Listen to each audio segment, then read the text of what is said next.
sir. I will request now Dr. Zafar Shahid, founder iCode Guru, to state the transformative impact of generative AI on the technological landscape. Sir, over to you, Doctor. Start कीजिए। Assalamu alaikum everyone. I'm Dr. Zafar Shahid from California, Silicon Valley. तो first of all thanks to Anwar Khan साहब। इन जैसे लोगों की वजह से countries आगे जाते हैं और we are lucky to have him. और माशाल्लाह ये काफ़ी अरसे से आप जैन एआई के लिए पाकिस्तान को लीड कर रहे हैं। We are also thankful to Pakistan engineering council for giving us this opportunity and obviously aspire Pakistan. So the whole team is doing amazing work, and inshallah we are going forward. And it is great to see that we have more than 900 attendees right now, and this gives us a hope as a country. तो Absolutely. मैं इसमें सिर्फ एक दो चीजें आप लोगों की नोटिस में लाना चाहूंगा। पहली चीज कि जैन एआई है क्या चीज। जैन एआई बेसिकली दो किस्म की होती है। एक डिटर्मिनिस्टिक एआई जो डिसाइड करती है। फॉर एग्जांपल आप पिक्चर देते हैं तो डिटर्मिनिस्टिक एआई बताएगी इसमें डॉग है कि नहीं है। और इसकी प्रैक्टिकल एग्जांपल्स क्या हैं कि जब भी आप कोई वीडियो यूट्यूब या फेसबुक या कहीं पे भी अपलोड करते हैं तो एआई के मॉडल्स के थ्रू कंपनीज डिटेक्ट करती हैं कि ये वीडियो ऑब्जेक्शनेबल तो नहीं है, ये कंटेंट ठीक भी है कि नहीं है। तो this is a deterministic AI has very very big applications. Generative AI ये चीज है कि ये डाटा जनरेट करती है, ये सिर्फ डिटर्मिन नहीं करती, ये नया डाटा बना लेती है पुराने डाटा के बेस पे। और अभी जो एआई के बड़े जनरेटिव एआई के जो बड़े मॉडल्स हैं उन पे पूरे इंटरनेट का डाटा आ गया ऑलमोस्ट।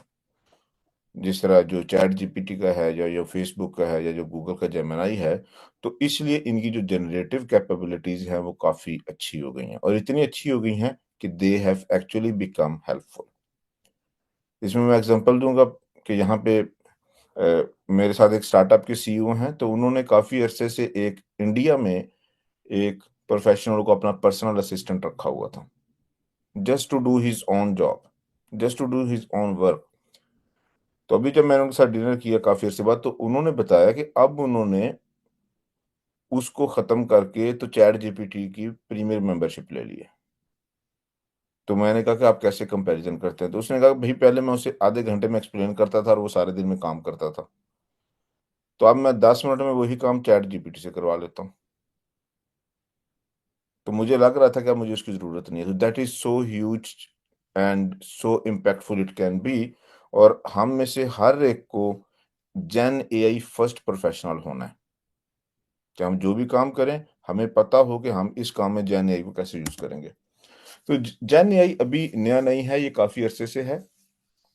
आपने 2006 में गूगल ट्रांसलेट आया था, गूगल ट्रांसलेट जो करता है और ये इंटरनेशनली काफी यूज होता है, वो जेन एआई बेस्ड था क्योंकि वो डाटा जनरेट कर रहा है। जो आईफोन की सिरी है, जो आईफोन की आपका वॉइस असिस्टेंट है, that is gen AI based.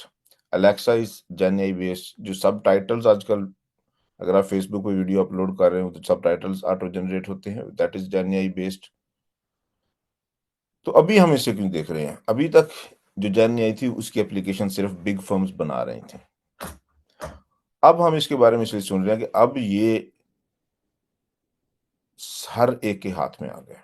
No it is affordable, no ये डेमोक्रेटाइज हो गया। अब ऐसा नहीं है कि सिर्फ जो बिग फर्म्स हैं उनके पास होगा। तो जेन एआई में अभी जो एप्लीकेशंस हैं उनमें टेक्स्ट की सिंथेसाइजेशन है, कोड जनरेट हो रहा है। अभी कुछ मॉडल्स आ गए जो इमेजेस बहुत अच्छे बनाते हैं, वीडियो बहुत अच्छे बनाते हैं। और जिस तरह मैंने आपको बताया कि वो स्टार्टअप के सीईओ ने अपना असिस्टेंट क्या कहते हैं वो खत्म कर दिया और चैट जीपीटी से रिप्लेस कर दिया। तो इसी तरह हमारा हर जॉब डेफिनेशन जो है अब अगले कुछ महीनों में चेंज होने वाली है। आई थिंक आई एम अभी ऑलरेडी चेंज हो रही हैं, लेकिन 2025 is going to be big change के भी एवरी कमिंग डे के साथ चेंज हो रही हैं। तो हमें अपने आप को तैयार करना है कि हम वो बने जो चैट जीपीटी को या जेन एआई को यूज कर रहे हो, ना कि वो बने जिन्हें रिप्लेस कर दिया जाए। और ये एक बहुत बड़ा पैराडाइम शिफ्ट होगा। जिस तरह हम काम करते हैं, रहते हैं, सोचते हैं, वो चेंज हो जाएगा। और इसकी मैं आपको सिर्फ और ऑब्वियसली इससे बहुत बड़ा शिफ्ट आएगा। और जब भी पैराडाइम शिफ्ट होता है तो इट इज पेनफुल क्योंकि कुछ लोगों की जॉब चले जाती है। कुछ लोग दोबारा जॉब ढूंढ ही नहीं पाते और नई जॉब्स भी क्रिएट होती हैं। तो ऐसा क्या हिस्ट्री में पहली दफा हुआ है? तो ऐसा हिस्ट्री में पहली दफा नहीं हुआ। मैं सिर्फ 2 एग्जांपल्स आप लोगों के सामने रखूंगा कि 17th और 18th सेंचुरी में यूएस में इंडस्ट्रियलाइजेशन हुई और इससे पहले पूरी दुनिया में जो है, और यूएस में भी 70% लोग पूरे कंट्री के they were related to agriculture business. 70%, every 2 out of 3 people were doing agriculture. जब इंडस्ट्रियलाइजेशन हुई, मशीनें आ गई, तो आप 20-20 लोगों का काम मशीन करना शुरू हो गई और उससे क्या हुआ, एग्रीकल्चर में सिर्फ 2% लोग रह गए, 68% लोग, हर 3 में से 2 लोग जॉबलेस हो गए। तो उसमें भी बहुत बड़ा अनरेस्ट आया था कि भाई ये तो सब काम तो मशीनें करेंगी, तो अब हम इंसानों की तो जरूरत ही नहीं रह गई। लेकिन हमने देखा कि इंसानों की फिर भी जरूरत रह गई, बल्कि ह्यूमन उससे ज्यादा सोफिस्टिकेटेड काम करना शुरू हो गए। तो और कुछ अरसे में वो जो जॉबलेस का फियर था वो अकोमोडेट हो गया। तो कौन लोग उस वक्त जॉबलेस हुए? वो जो डरते रह गए इंडस्ट्रियलाइजेशन से। इसी तरह 1890s में न्यूयॉर्क में एक इंसान था सिंगर के नाम से। उसने सिलाई मशीन बनाई। सिलाई मशीन बनने से पहले एक शर्ट को स्टिच करने में 14 आवर्स लगते थे और दुनिया की बहुत बड़ी जो लेबर फोर्स है वो सिर्फ कपड़े सीती थी, क्योंकि हाथ से सीने होते थे। जब सिलाई मशीन आई तो वही शर्ट 30 मिनट में सिलना शुरू हो गई। और उससे क्या हुआ कि 30 टाइम्स जॉब कम हो गई स्टिचिंग के बिजनेस में। जो लोग काम 30 लोग कर रहे थे वो एक बंदा करना शुरू हो गया।